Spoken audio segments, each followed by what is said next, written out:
In association with Get a Tax Rebate, 1895 Sports, Mesa Vienna Aesthetics, CDX Security. Okay, welcome to the Oddball Woody Show with my special guest this week, a good friend of mine, formerly known as Super Bennie Westwood, but since he's retired, he's just Bennie Westwood now. So, how you doing, Benny? You okay, mate? Yeah, I'm all right. I've been playing golf this morning, and one of my good mates signed me in to his golf course, and they asked me, "What's your name?" I went, "What the friggin' hell's going off here? This is in Warrington, this as well." Can you believe that? Oh man, you soon forgotten. Not so bad, and it's what makes it even worse. You've got one of them faces you never forget. So no, good looking one. That's it, mate. Good looking one, bit like myself. But yeah, so you've been keeping well, mate. What have you been up to other than golfing? Obviously, we've been going through all this pandemic, and we're going back in lockdown this week, up to 6 people in an household. So, have you been up to much? Nothing. Do you know what, mate? The lockdown. Obviously, since I retired and I opened the butty van and stuff like that, and that's been keeping me busy. But through lockdown, nothing really changed for us, would it? It was Deb was a carer. Tyler, she works in care as well. The only person who really, I wouldn't say struggled, but found it very boring was Gracie, because she wasn't at school. So we kept on working.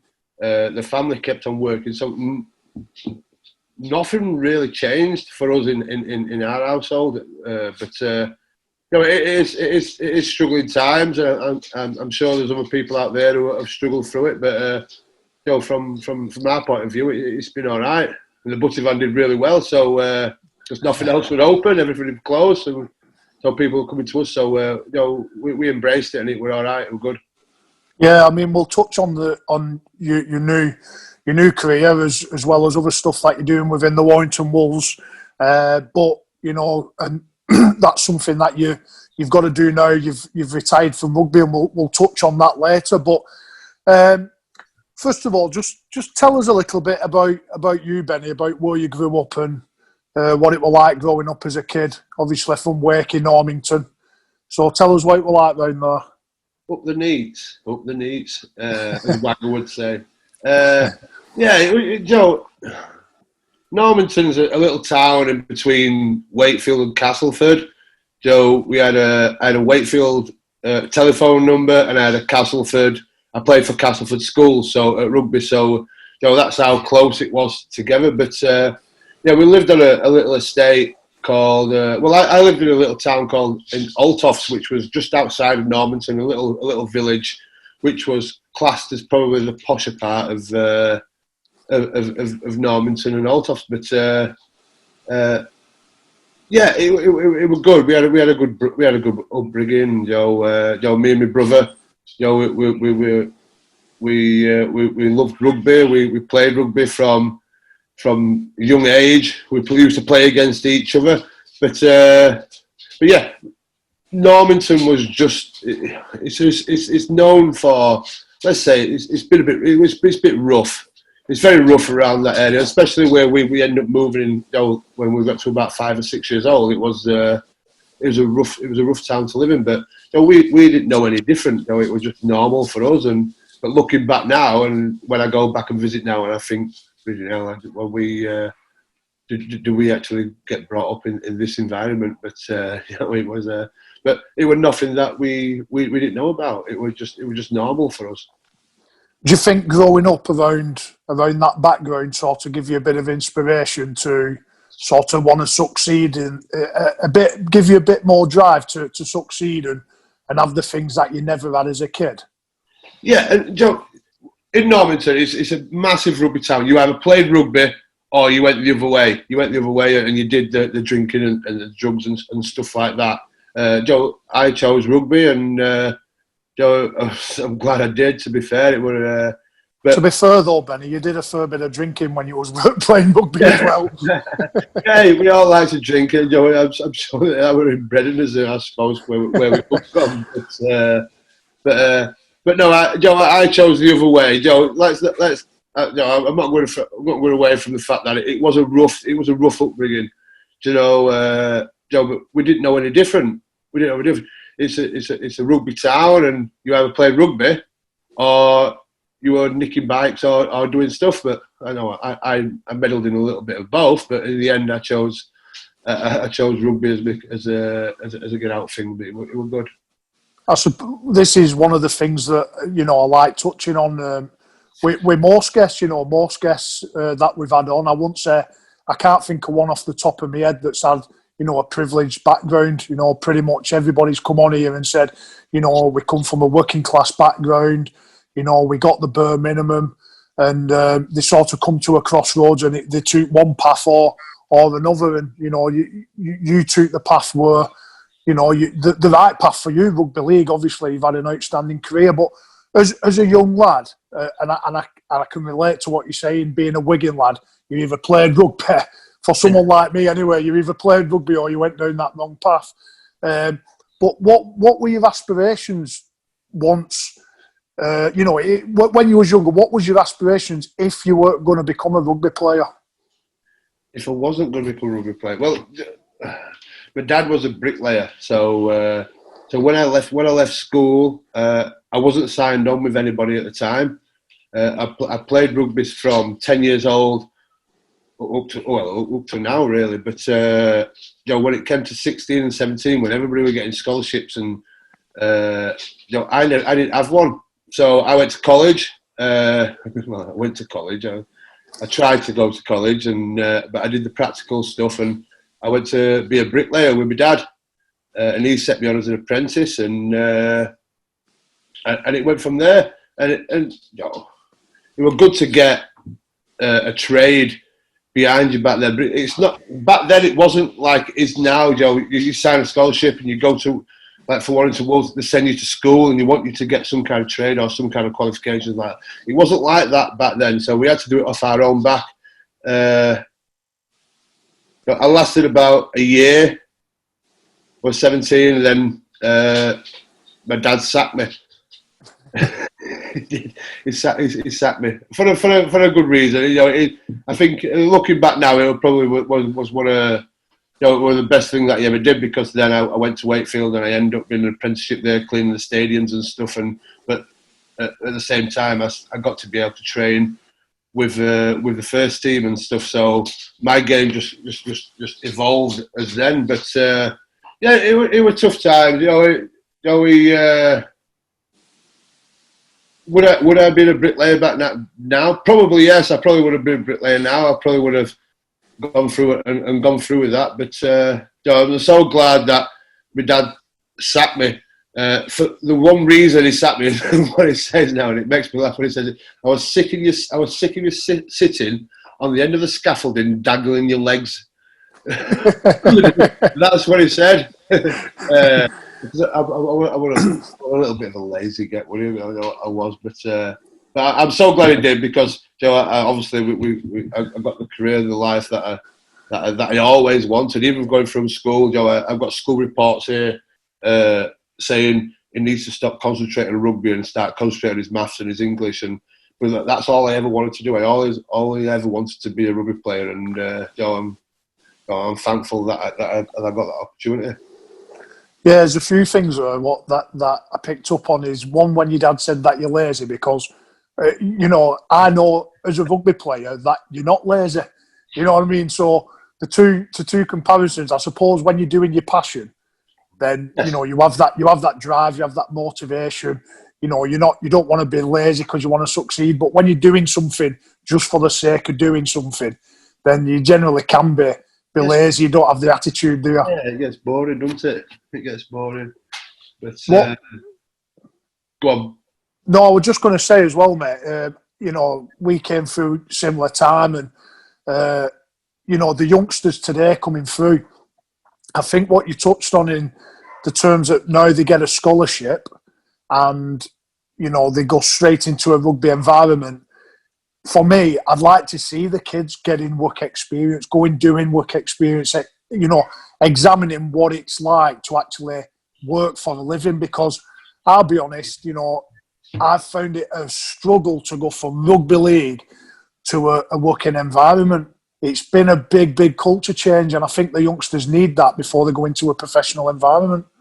Yeah, they do, and we did, back then. But now it's different now.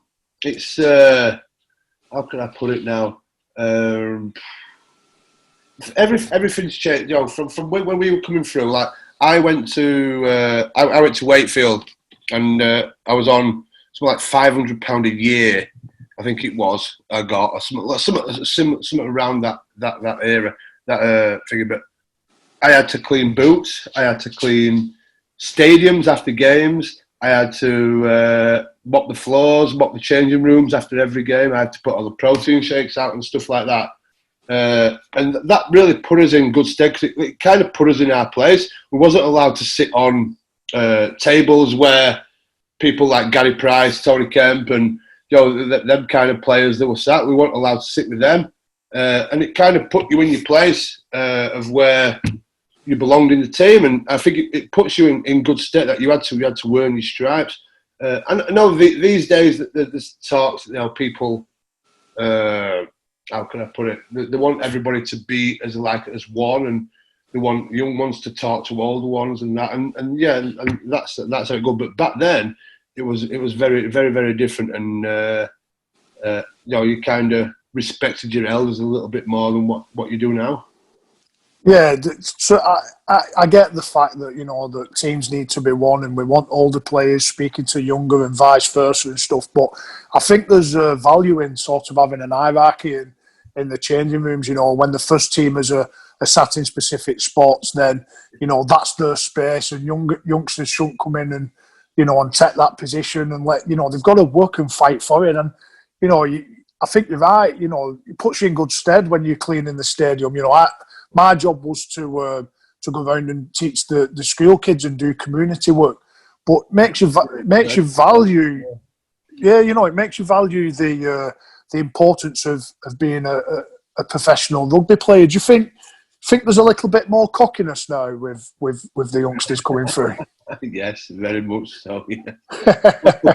I got to fucking end of my career, and I've got Dec Patton calling me, "Shut you fucking rinky old bastard." I'm thinking, I wouldn't dare say that to anybody when I were young. There was one exception, Danny Brough. Because when we were growing up, there were me, Keith Mason, Danny Brough, Ty, you won't know Tiger, he didn't really count, and Tommy Hockey. There were Paul Amphith. Gareth Ellis. Paul Amphith, yeah. Yeah. Gareth Ellis. Gaz were there. Gaz Ellis was with us.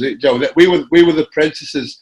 But there were only one. There was a Danny Brough who really were like a cheeky little bastard. He'd have a go at some of them, but we wouldn't dare say anything. But yeah, they're allowed to say it. I won't bother. I can take a bit of a joke, and I can take a bit of banter and stuff like that. But that back then, if there were only Danny who really got away with it. If I ever said out, or if Gaz ever said out, you get a slap, especially off Mr. Fisher, who played for us. He was a captain. We weren't allowed to say anything to Fisher. He was an hard man, and you wouldn't dare say anything. But it's different now, times have changed since then, I didn't even have a mobile phone when I signed for Wakefield, and look at now, we've got kids now at 9. Our Grace is 10. She's got a bleeding mobile phone and talking to everybody. But times have changed. But I'm glad I grew up in the era that I did. I think we were a good era for us to grow up, and it put us in the right stead.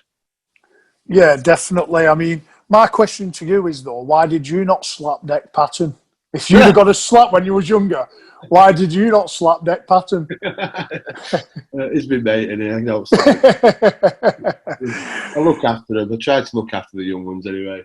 That was it is hard, though, isn't it, when the sort of, because I grew up, like I said, we came through at the same time, and there's like Andrew G, Mark Hilton coming through at Warrington at the time, and they're just tough prop forwards who, like, I didn't really want to you know, I wouldn't dare be cheeky to because I knew I was going to get a backhand, but it's just completely different now.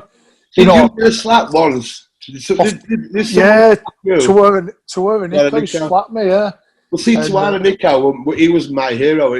What growing up? So, no, I was a Castleford fan growing up. So, in the era of Graham Stenman, Tuara Nico, St John Ellis, all them. Tuara Nico was my hero. He was the one that I looked up. Well, what do you say, looked up to? But he was the one that I wanted to be like, a hard, tough guy who just wanted to play rugby. And it's funny. I missed out on what 6 months or something like that I got to play with him. I played against him, which was great. But I don't know what would it like to play with him, would it? Yeah, mate. Oh, he's brilliant. I mean, like you say, he was just a tough, hard competitor. He never took a backward step. And, you know, going back to that point, yeah, he did slap me when I was about 18, 19. We was in Lanzarote. I'd had a few beers. Not like you. So you know what I'm like when I'd had a few beers. And yeah, he slapped me for getting out of line. But do you know what? I always say that it was probably one of the best things to happen to me as a youngster because it put me in my place. And my thing with you, those, you know, when you're saying lads are being cocky to you giving someone a backhand in training or just giving them a bit of a shoulder, you know, when you're doing your defence work, that could be the best thing to happen to that player. Do you know what I mean? Because we always see it as a bit of a negative, as, well, you can't go around doing things like that. I'm sat here saying it's one of the best things that ever, it grounded me. It made me take a step back and go, whoa, hang on a minute. I can't behave like this because the way I was behaving is how I would behave in an academy setting. Yeah. But you step up to a first team setting and your first teamers and your senior players who were Tuara Nico, Alan Langer, Andrew G, them types of players, they were saying, whoa, hang on a minute. That's not the behaviour that you portray in the first team. So, you know, you could be doing someone a favour by just knocking them down a peg or two. Can you imagine if you did that though in these days, this day and age though now? If I give Dex slap a slap. Yeah, but we have to make this clear. We're not. We've nothing against Deck. Nothing against Deck. No. Deck's one of my closest friends. Is a good pal of mine. But he was a cheeky bastard. He was a cheeky fucker, and that's what. And I liked that in him. I liked the cheeky side of it. But you know, would you have got away with it 20 years ago? Nah, he'd have got a slap just like you did. I think as well though, like you say, I think Deck as well, he can get away with it because he's a scrum half, cheeky scrum half, isn't he? Yeah, they always get away with it, scrum half. I think that's how Danny Brough got away with it. Yeah, I think that's what it is. I think people like the scrum halves to be cheeky. You know, look at Breezy, how cheeky was Breezy when he was a youngster, you know, coming through, and he still is. But I mean, scrum halves can get away with it a little bit more. You know, if you put somebody else in that position being cheeky, it's becomes a little bit more hard to swallow. Yes, definitely so. Definitely so, pal. So tell us a little bit about making your debut for Wakey. How was that for you? Because obviously a big occasion playing in front of your hometown. Yeah, no, I got the call up. It was 1999, bloody hell. That sounds a long time ago. 99, we had 3 games left, I think, of the season. We couldn't get in the top 4, but we couldn't get relegated at the time, and we had a few injuries.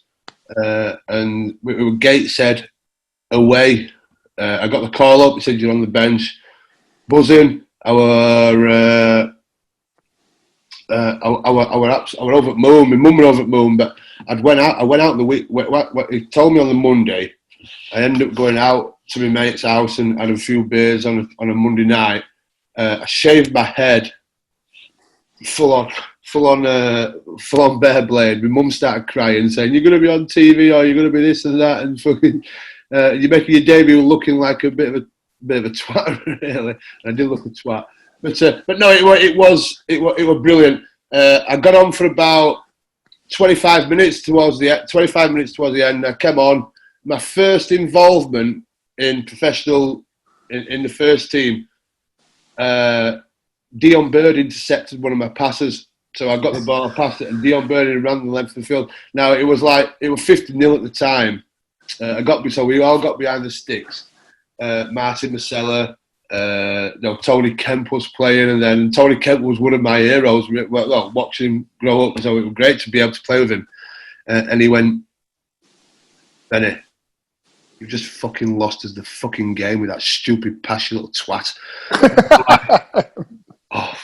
And I didn't know what to say. And then all of a sudden, I left it for about 5 seconds, and everybody just started laughing and thinking so it was kind of a joke. But I didn't know what to do. But after that, it kind of broke the ice a little bit, and I had a decent game. I was supposed to play the week after against Wigan. We had Wigan the week after, and he was putting me in again. But I had a little injury at home. Jake, my stepson, we just got him one of these Action Men from the shop, and it had a parachute one. So instead of going out, Joe, to top it house and throwing it out the bedroom window so it could parachute down to the ground, I climbed on the shed roof, and I threw it off the shed roof, and I fell through the shed roof, and I had to have something like 20 stitches in my leg through falling through things. So I couldn't play the week after, and that's when Gareth Ellis actually got his debut that week. So it's down to me that Gareth Ellis has done what he's done today, because I decided to climb on a shed roof rather than just throw it out at the top window of the house. I know, and just to think Gareth Ellis owes you absolutely everything. Yes, he does. He owes me a lot. There's a few people that know. Sam Birch is exactly the same. What was it like at Waker during that time? Because, we've just touched on, it was a different era then, rugby league. I would probably say there was more characters around. It was probably less professional as well. Do you know what I mean? Yeah. It wasn't as professional, so you could probably have those characters around. But what was it like in the changing rooms and in the sheds during training at Waker? It was yes, I'm going back a long time now, but it was fun. It was just you just went to work. You had a laugh, and you had a laugh. Well, I had a laugh with the apprentices that we were with, but it was professional. Of course, it was professional, Joe. People, but things were just a little bit different. We were in and out a lot, Joe. We were in, we trained, we did our weights, and we went home. Wakefield were a real good club to be around. It were very, we were a real big bond between us all. It were good to be together, and we liked being together. I can't really remember what it actually were like, but the fact that I got to train with the first team, coming at 17, 18 years old, against, so the apprentices got to train against the first team. We was like the opposition, because we didn't have big squads like they have now. They have like 30. Oops. We have. Can you see me there, would you? Yeah, I can see you. Yeah. We had like now they have 32, 33, 34. We're able to have 13 on 13. But then we only had like a 24-man squad, so we got to train against them, and which were great for us. But no, it was a good era. I was involved with Wakefield. So Wakefield came up to Super League in '99, I think it was. So I was actually involved in that first year that Wakefield were in Super League, which was great.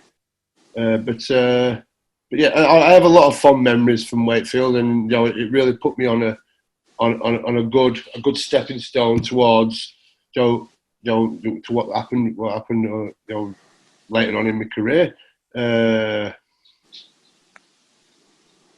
I have nothing but admiration for Wakefield. They set me up and they put me in good stead to be able to do what I did. But Joe, the time that when I moved, I think it were at the right time, and it were. But I'll always have fond memories of Wakefield. Yeah, because you came over to Warrington in 2002, and at the time Warrington weren't particularly well. I say we because I was playing at the time, and we weren't particularly playing well that year. I think Wakefield were the bottom of the league, and then there was Salford, and then I think there was like Warrington and Halifax around the bottom four. So you came over to Warrington, and again, we're not doing well. So, you wasn't particularly signing for the Warrington Wolves of today, was you? You was coming over to a club that was struggling. What did you think when you first come? Well, there's a little story behind it because obviously Nathan Wood came with me at the same time, and Warrington put an offer in for me. The club Wakefield wanted to sell me. I literally turned up to training on a Tuesday morning, and they said, "You're not allowed to train with us today, Benny." And I was like, "Oh, what? Why?" "Oh, we sold you to Warrington." And that's literally how it was, and that's how they said it. And I went, "Wait a minute, what do you mean you sold me to Warrington? We sold you to Warrington. So you're not allowed to train with us. The things are going to go through, and the emails or whatever they do with the contracts." And I was like, "Right, okay." So I was sat on the side. And then, but the day after, I think they bought Nathan Wood. They went and bought Nathan Wood, and Nathan had agreed to go. So all of a sudden, they didn't want to sell me because they got money for Nathan Wood. But I just thought, "Do you know what, Joe? You were willing to sell me in the first place, Joe. Let's have a bash. Let's go, balls to it. We're going to go." And I didn't have a driving license. I didn't even know how I was going to get to training and all that. But looking back now, it was probably the best thing that I ever did. I knew Warrington. I think Simon Moran had just got involved with Warrington around that time, and I knew he had big plans. And I think he told me the other day, actually, the first time, I didn't even know this, but I was the first player that he ever spent any money on coming over. But when I got to Warrington, I thought, I went around, I had a look around. I'd signed before I'd even got to see the stadium and that, and I went, "Oh, for fuck's sake, what have I come to here?" And Brazy was the first person to come to me and went, "Don't worry, Benny, you're going to have a real good time here. It'll be great." And he wasn't wrong. 18 years later, I was still there, but we had some good times, especially in them early days. We got him out of relegation mode, and Paul Cullen came in, saved the day, and the rest is history. Where we are now, and I think he was Paul Cullen was a real stepping stone to where we are today. I thought, and he did a real good job, and it's great. I tell everybody that I saved the club. Don't worry. I make sure everybody knows. At Get a Tax Rebate, we make it easy for you or your business to claim back thousands of pounds in tax. Most people, like Jane and Philip, don't realise that they are owed money from HMRC, so they never claim.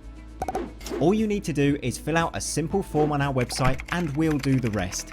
It's that simple. We've also helped business owners claim back millions of pounds in research and development R&D tax credits. So if you're working in a business or own one, contact us today to see if we can help you claim back tax and improve your cash flow. Get a Tax Rebate, your tax refund concierge.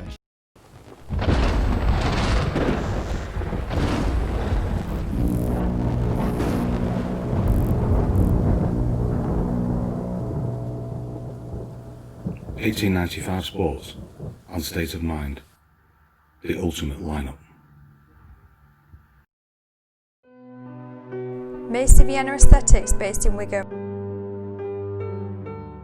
For all your wrinkle treatments, dermal fillers, lip enhancement, energy boost injections, immune boost injections. Please visit us on Facebook or Instagram at Macy Vienna Aesthetics.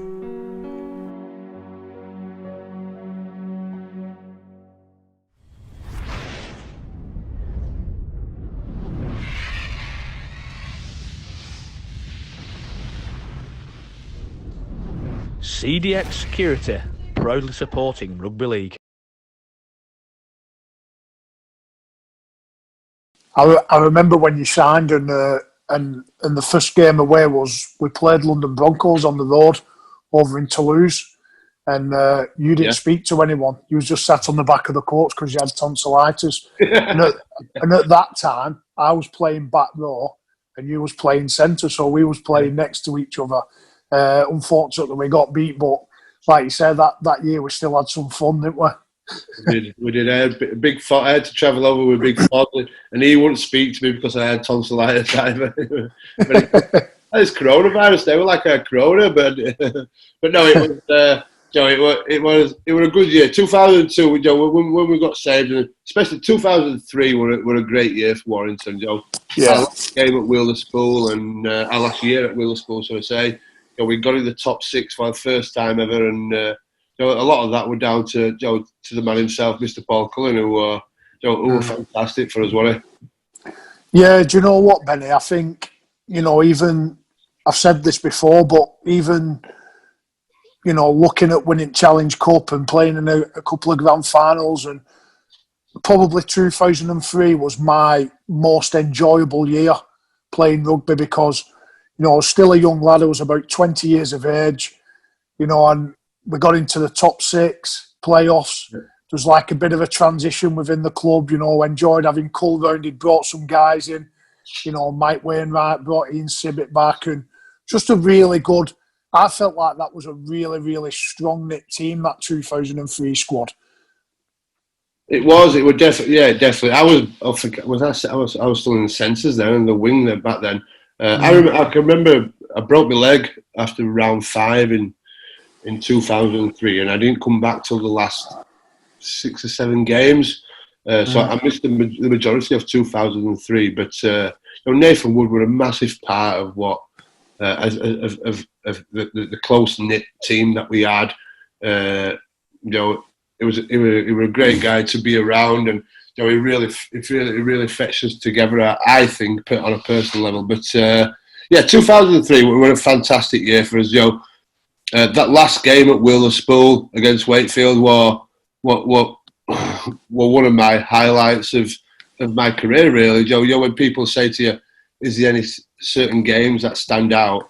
That one was. We got. I don't know how many we got. 12,000, 13,000 in a stadium which only holds 8,000 or whatever it was. So there must have been some kind of health and safety rules broken that day. But no, it was a great year. I know we didn't really go on to do what we thought we were going to do, but I think it really put us in really good stead to where we are, to where the team is now. Really, I think that's where we actually started to perform well on a regular basis. How big of a thing do you think it is? I mean, for me, I've got an opinion on it, but when you're a rugby team, I think, you can have the right tactics, but I think, do you think it's important that you have that team bond, that togetherness, where we seem to do a lot together as a team, didn't we, that year? Yeah, definitely. Honestly, it's a massive part of it.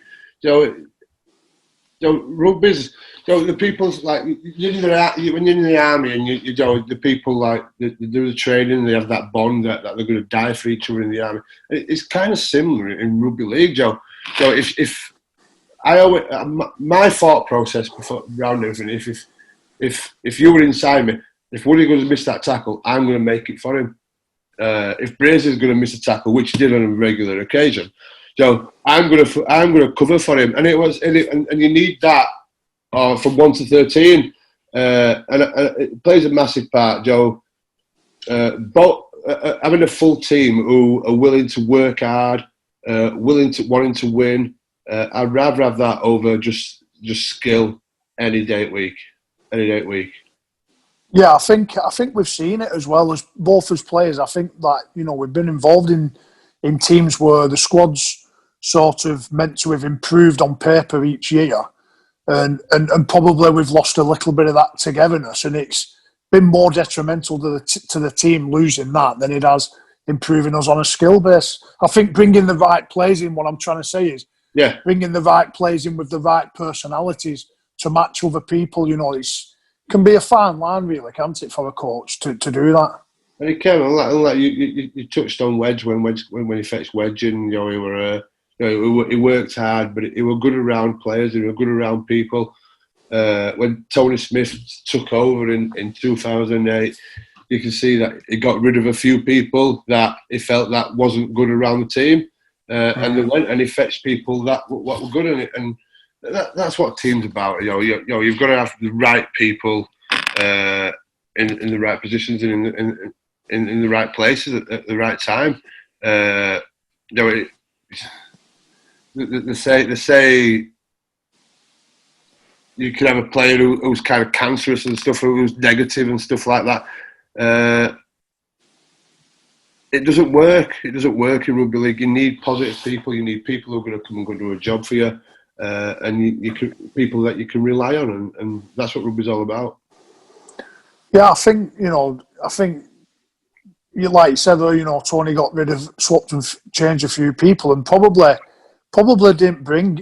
got rid of better players than actually that he brought in. But again, it galvanised us as a team, brought personalities in that fit the team, and probably made us a stronger knit group of players, and that in turn then helped us on our performances, because the 2009 squad, to start the season was probably weaker as it went on through the season, but we won the Challenge Cup that year.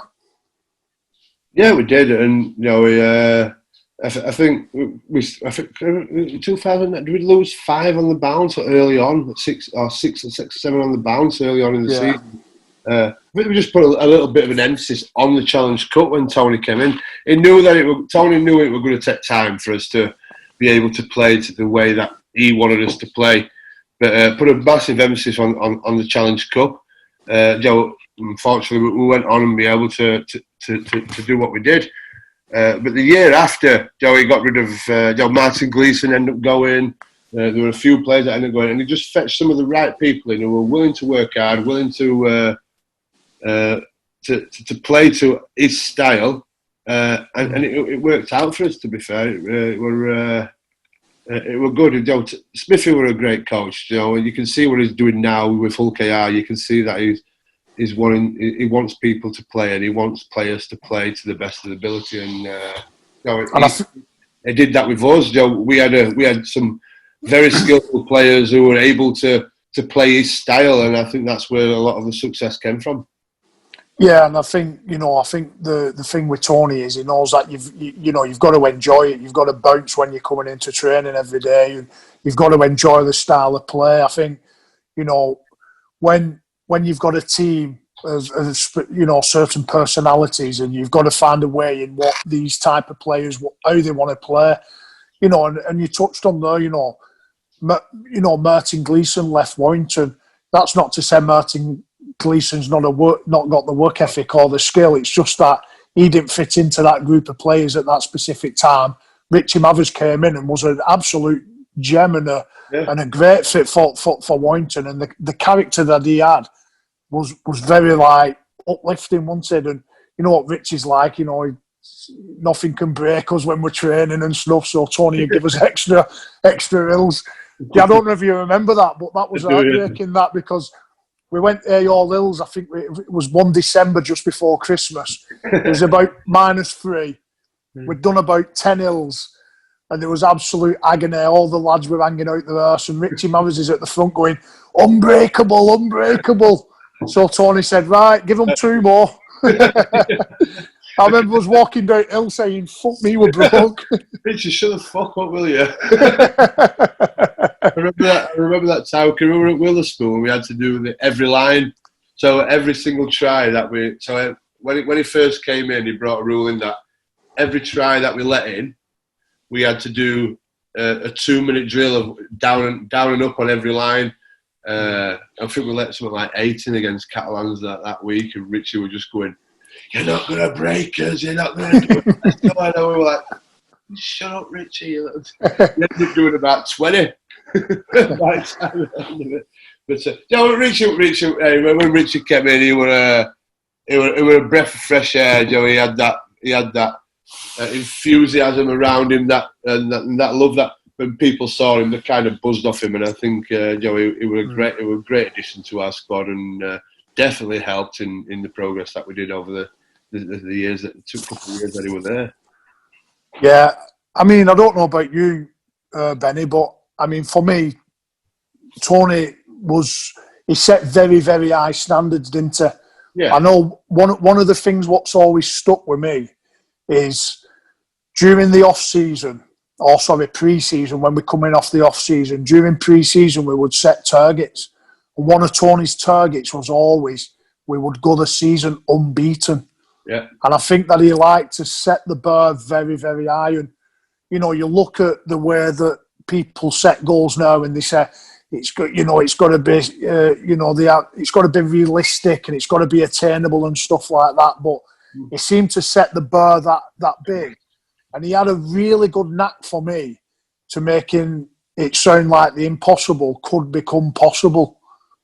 Yeah, and like you say, he set the bar really high, and I can remember them conversation. I was thinking, come on, really, is it possible to be able to go unbeaten? But why not set the bar that high? If you don't achieve it, and when you lose, you start again. You set another. You're not going to go unbeaten. But what Tony did, it was when he came in, he just made rugby enjoyable to be able to come to. When you come to training, we were doing stuff that were enjoyable. He wasn't big on doing fitness drills and running up. He liked us to play games. He liked us to have the ball in our hands. And I think people really enjoyed that kind of it, that side of it. There was one thing. I could probably count on one hand the times that he came up with a game plan. So he came up with a game plan. Right, this is what you're doing. You're going to get to this post. You're going to get to this post. You're going to get to this post. Every other time, he was right, guys. How do you want to play this week? And he made us watch videos, and so we all watched videos. But after we watched the video, it was like, how do you want to play? What do you think that you should do? He had an idea in his head of how he wanted us to play, but he kind of wanted us to say it. So when we were going out on field, we were actually doing what we wanted to do rather than what somebody else was telling us to do. And I think that played a massive part in how successful we was in his era. Yeah, I think the luxury that Tony had there is that he had, very, very skillful rugby brains, didn't he? He had the likes of me, Monners. No, but he had. You can see what he's doing now with Hull KR. You can see that he's wanted them to play, and he openly says on interviews that we're not going to beat people by taking them on down the middle. We've got to play a different way, and we've got to play exciting rugby. And he did that with us. But no disrespect to Hull KR at the minute, but we had better players than what he's got now. So it kind of came off for us, Joe. We were just out there, right? We'll play. Let's play what we see. There were no game plan going into games, and you know that. The only game I can remember the game plan against Wigan. Can we play Wigan in the Challenge Cup semi-final at Windus in 2009?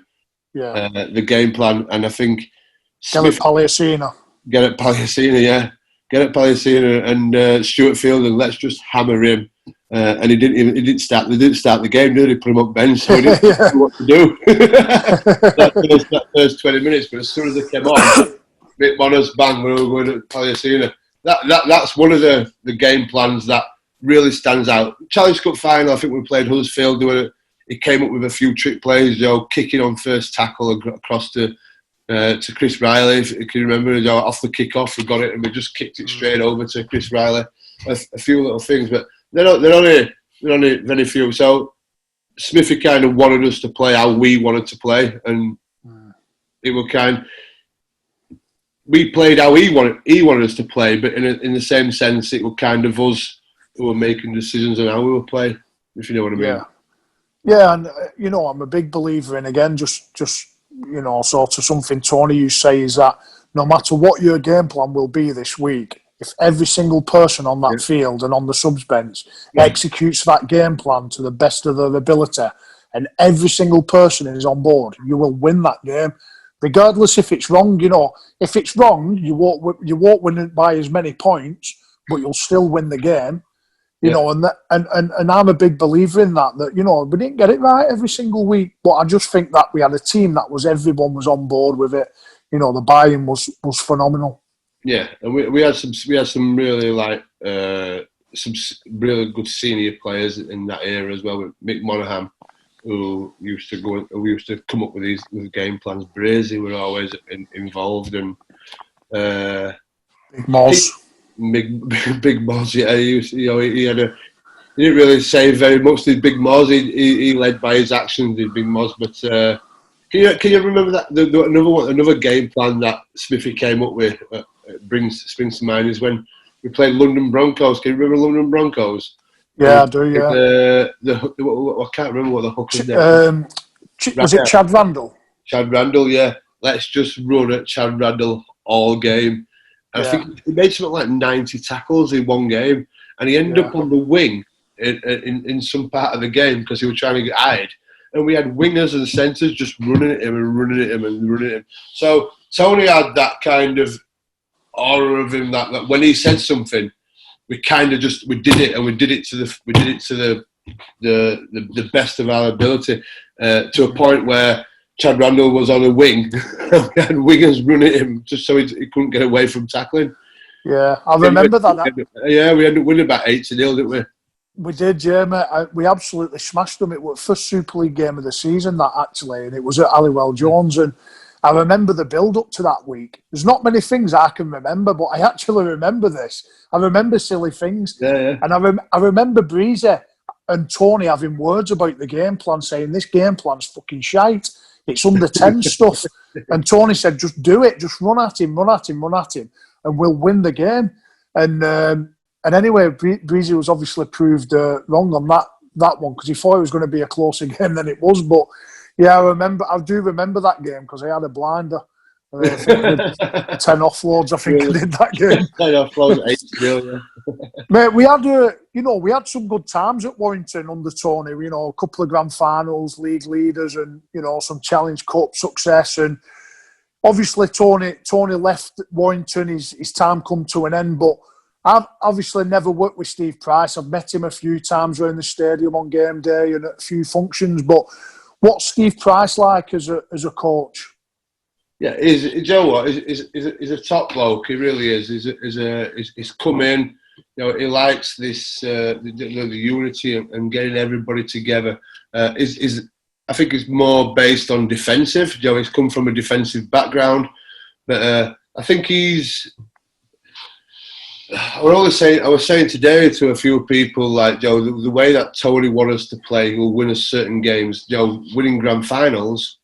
You have to be defensively good. Your defence has to be bob on, and I think Steve Price has fetched in the kind of structure and the game plans that we need to win grand finals. But you can see that the practice is now ready for when they get to the end of the season. Whereas when we were with Smithy, we were like play with it, and we were going to play like that in the grand final. But no. He's a good bloke, and he's a lot more structured. He's brought players in that like to play the way that he plays, and and his success since he's been in, getting to the 2 grand finals and 2 Challenge Cup finals, which he has in the 2 years that he's been here. It proves that his methods do work. Is there anything different that you've seen from Steve Price that's different from previous coaches? Yeah, longer days. Smithy liked to be in and out, didn't he? Come on, let's do. You know what you're doing, don't you? Yeah, right. Come on, let's go. Let's get off home. Price is more. He's with there a long time, but it's all about perfection. Things. Professionalism went up a little bit more that when Pricey came in. There was the little things that you'd probably get away with in training with Smithy. You wouldn't get away with Pricey, and he was adamant that there's certain areas that you need to work on. You work on them every day, and you work on so everything's perfection. But yeah, he's done a good job since he's come in, and I got to play under him for a year or so, and who were nothing but but kind and generous and a real good bloke to work under while I was there. It's funny you say that though, Benny, that long days, because Long days. They're not long days though, are they? Do you know what I mean? Starting at 9 No. and finishing at 3 o'clock's not a long day, you know what I mean? No, we're away from rugby and like I'll be at work at 7 o'clock in the morning, you know what I mean, till about 4 o'clock in the afternoon. Now that's a long day for me. Well, as rugby players, we've kind of got a privilege, haven't we? We're able to drop our kids off at school, and we're all to be able to pick them up, and that's kind of a privilege for a bloke, especially these days. But yeah, I hated the waiting around. Smithy were like, right, let's get in. We'll be at 9. We'll have weights at 9:30. We'll have video at 10:30. We'll be out field for 11, and we'll be done for 11:45. And we were all queuing ready for dinner at 11:45, weren't we? But it kind of, the days get kind of dragged out a little bit more. But I think they want us to be together a bit longer, and it wasn't for me. I didn't like that side of it. But no, Price, is a good lad and he's a good coach, and he knows what he wants, and he comes up with some good plans, and they seem to be doing all right at the minute, but it seems to be working. We're getting to the big games and the big finals that we want to get to. But I know the grand final, that's one that we've got yet to turn over and yet to win. But I'm sure over the next few years, our time will come.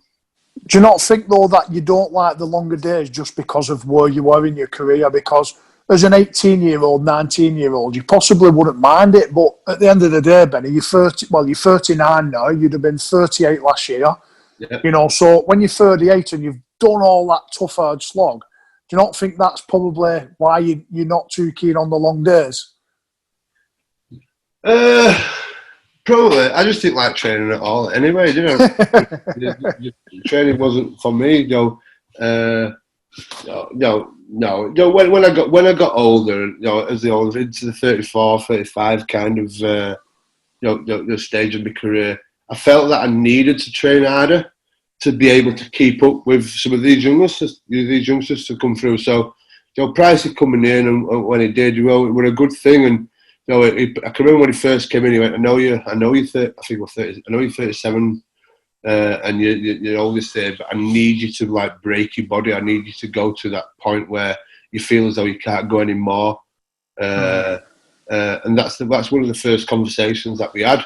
And I did, to be fair, and it really put me in good stead. And I think that's probably one of the reasons why I did play till I was 38, because the last 2 or 3 years I really had a dig in pre-season. Now, when we were coming through when you were younger in my prime, and 25, 26, 27, we didn't really have a pre-season because we were playing for England, and up until Christmas, and then we'd come back in January. The league would start 3 weeks later, so we literally had a 3-week pre-season.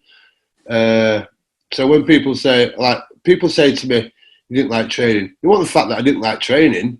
I just had time off, and I knew how to play the game, and I knew how to get myself around the field. But I always trained hard. I feel that I always put the effort in when the time was right and when I was needed.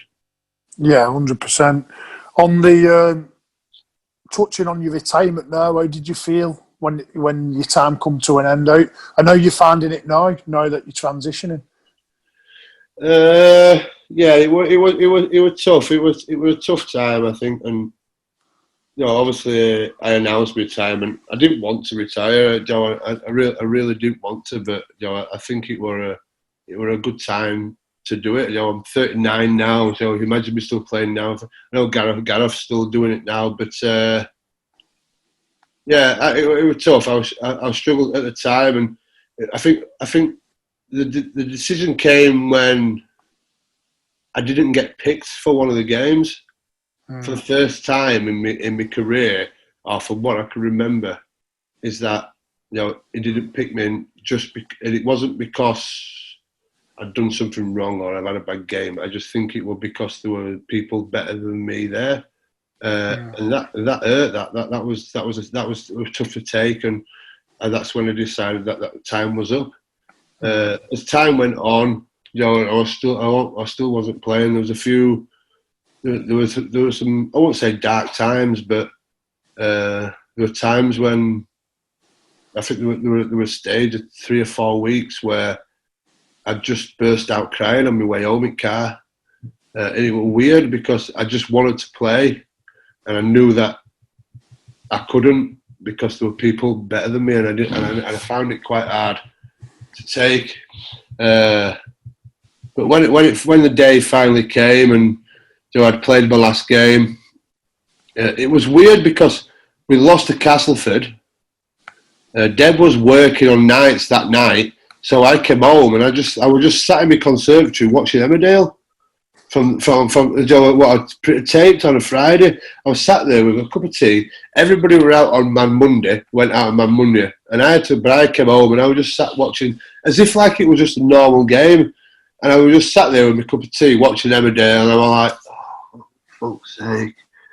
That's the last ever game that I'm ever going to play rugby league, and it kind of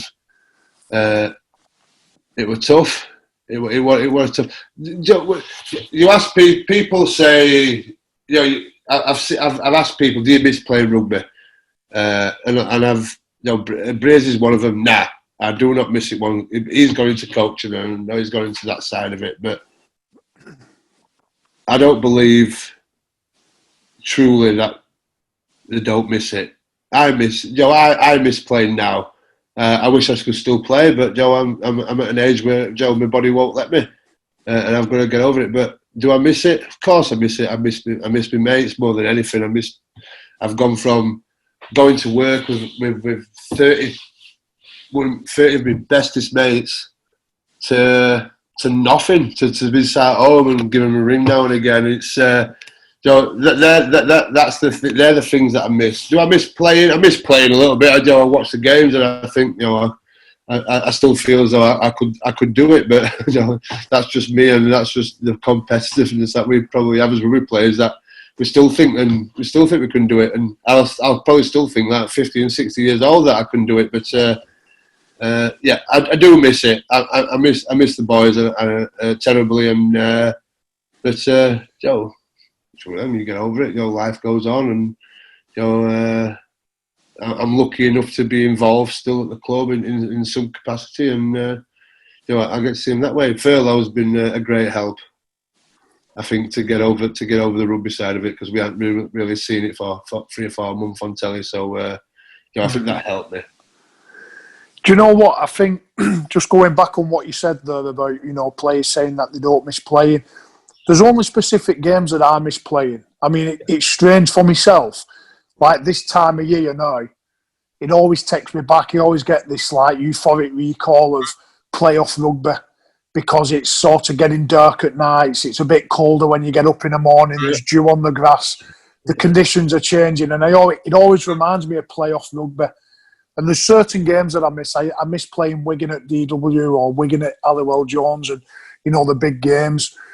I generally don't miss playing. I think what I miss myself about rugby is it's the lifestyle. Do you know what I mean? It's like you say, you go training with your mates, you finish training, and then you do the standard rugby player thing where you all got Costa after for a coffee, or you go to Nando's and have some food, and you just chit-chatting and putting the world to rights. That's what I miss about my rugby league lifestyle. Miss the money as well. Yeah. That's always an help. But I think it's more the lifestyle for me. It's not necessarily don't necessarily miss waking up being stiff and sore, but it's a big reality check when you finish. I struggled with the fact that I was speaking to people every single day. Then all of a sudden you cut off from that environment, and it's like, whoa, where's all these people gone?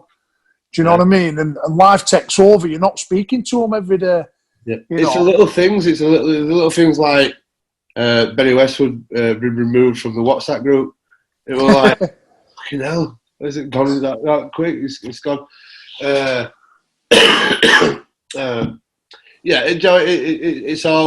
It's tough, and I still miss it now. But I was all right when I finished. We went out. We had our Man Monday the next day. I went and bought a butty van on Man Monday. Well, we arranged to buy one. And you were actually on Mad Monday pissed and bought a butty van, did you?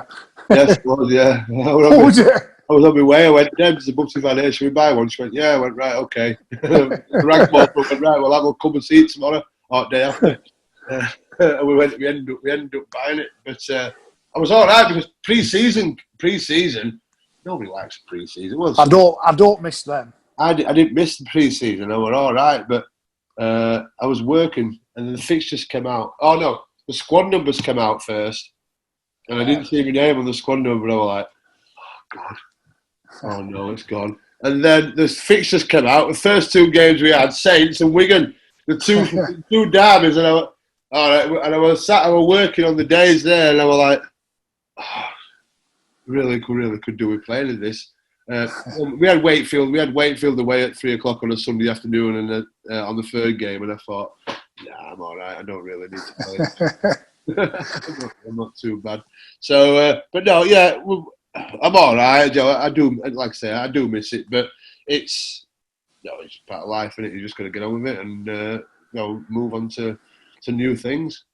I know we said that, don't we? We've got to just move on and get on with it. But there are a lot of players, that struggle with life after rugby. Do you know what I mean? I know that Rugby League Curse does a lot now. Steve McNamara touches base with a lot of ex-players. I'm sure, they have a really good programme put together now for retired players. I'm sure that they'll have been in touch with you. But, why do you think it is that people, what do you think the reason is with rugby? Why do you think people come away from it and just seem to struggle? It's because the banter and the friendship that the bond that we have just like disappeared just like that. We didn't have back in 20 years ago when we started. We didn't have all what we have now, like the scholarships. They're going to school. They've got something to fall back on. They've got an education. They've got a trade to get involved with. They have people setting them up now for when they're retired at 16, 17 years old. We didn't have that when we were coming through. We were just rugby, and we played rugby, and and that's all we did. But I can see how people, because it is, we're very privileged to be able to play rugby league or any sport or a team environment. The bond that you have with your players is something that nobody who doesn't have that would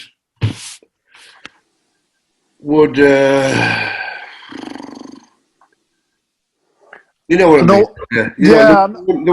They don't know it until you've actually experienced it, and to be taken away from from that environment just like that, and that's what it happens. It just happens like that. You get told, some players might get told that we're not going to sign you on again, and there might be 2 weeks left before end of season. So what happens then? But to be involved in what we've been lucky enough to be involved, we're a privilege, and for it to be just taken away from you like that, I can see how people can go down that the wrong route when retirement and feel alone and feel like out of, how can you say, you know what I mean, don't you? I do, mate. I do, and it's the people that you're around. And I think when you're involved in elite level sport, which rugby league, Super League is, it's the top level standard of rugby league in our country. You obviously you put together with guys who have got a very, very professional attitude, and they want to self-develop themselves and they constantly want to improve. When you're in that environment and you've got that drive yourself, it's a big help. But I think when you come away from the rugby environment and you go into a different environment, a lot of the time people are just in a job because of just to get by. They don't have that drive, and that, I think that attitude sometimes it can frustrate the life out of me when I think, fuck me, come on, let's reevaluate what we've done this week, and let's look at how we can improve next week. And because that's the habits that I've picked up as a rugby league player. Yeah. You play, you review, and then you look how you can get better next week. So I think you're constantly around people with a very, very similar mindset to you in rugby league. Plus, we're all a little bit daft, aren't we? We play the game, exactly. so that helps. But yeah, so you're on with your butty van now, Benny. Yeah. Are you finding that? Because I think it's always a good thing for rugby players working for themselves. I think it's it's not, even though you've got a coach in rugby league and he's your boss, so to speak. You don't really have a boss because you self-manage yourself as a player. It's down to you whether you control your diet, you control your supplements, you can control how you train, how hard you train. So when you work for yourself, I think you're in control quite a lot, and that helps. Yeah, and I honestly, Woody, I really didn't know what I wanted to do, and I knew the time was coming, and I didn't have anything in place to go into. The good thing that I did was, I'm really glad that I did now. The last 4 years or 3 years of my contracts at Warrington, I fetched my wages right down. So I've gone from being one of the highest paid at Warrington at one time. You was what? Probably one of the highest paid, I would have thought. Well, I hope so, anyway.